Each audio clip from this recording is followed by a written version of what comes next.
This is how one action, one stupid, harmless prank, almost got me expelled and put my crush, Alexa, in the ICU.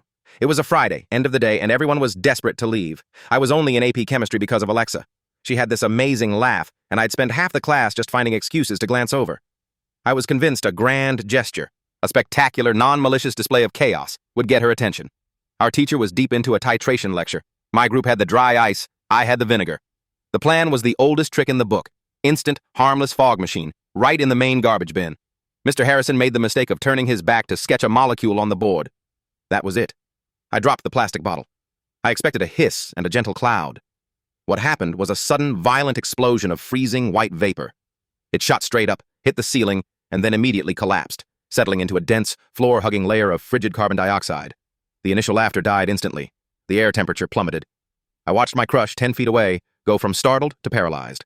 That freezing, dense vapor instantly triggered her severe, known to the school, asthma. I didn't know. I never cared enough to ask. She started making a whistling sound, a sound of desperate, primal need. She clawed at her neck, and then she crumpled to the floor, disappearing into the white fog. The rest of the world dissolved. I was dragged away, still staring at the white cloud where Alexa used to be.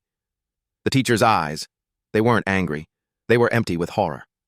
When the paramedics finally burst through, they looked like astronauts wading through fog. They lifted her onto the stretcher, performing compressions. I saw her face, blue. As they wheeled her past me, my world got loaded onto that gurney with her. I wasn't just facing detention. I was facing juvenile criminal charges and immediate, permanent expulsion. All those hours of studying, the college applications, the acceptance letters I was waiting for, all of it was being shredded in front of me. The real consequence wasn't the police report. It was the sound of my father, the man who trusted me implicitly, having to apologize to the school administrator for my intentional endangerment. Alexa stabilized, but she was in the ICU for 2 days.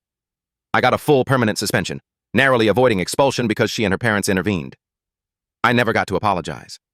That one stupid action cost me my future security and the chance to ever approach the girl I was trying so hard to impress.